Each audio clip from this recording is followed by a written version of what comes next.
இப்போ நிறைய பிள்ளைங்க வந்து காலையில் சாப்பிட்றதில்ல, கேட்டால் நேரம் இல்லை, நம்ம அவசரமாக கிளம்பி போகிறோம், வண்டி வந்துருச்சு அப்படின்னு. அரசு வந்து காலையில் குழந்தைகள் ஓரளவுக்கேனும் வலுவாக சாப்பிட்டுட்டு வந்தால் தான் கொஞ்சம் அவர்களுடைய படிப்பு அறிவாற்றல் நல்லா இருக்குங்கிறதுக்காக தான் பல நிதி நெருக்கடிகளுக்கு இடையிலையும் ஒரு காலை உணவு திட்டத்தை அறிமுகப்படுத்துகிறாங்க. ஏன் காலை உணவு மிகச்சிறப்பாக இருக்கணும், அந்த காலை உணவு எப்படி இருக்க வேண்டும்?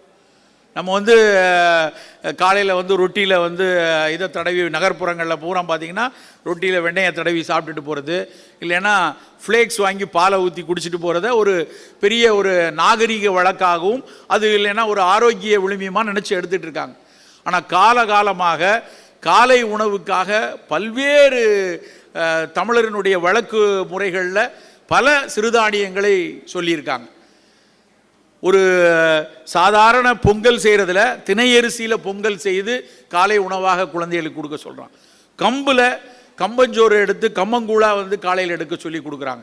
மாப்பிள்ளை சம்பா அரிசியில் இட்லியவோ தோசையவோ எடுத்து சொல்கிறார்கள்.